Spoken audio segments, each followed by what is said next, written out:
Last Friday, Myanmar was struck by a devastating earthquake, measuring 7.7 in magnitude. The tremors, shallow and powerful, wreaked havoc across the country, toppling buildings and trapping countless individuals beneath rubble.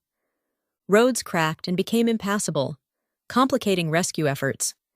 As the death toll rose, emergency teams worked tirelessly, digging through debris, providing food and medical care to those in desperate need.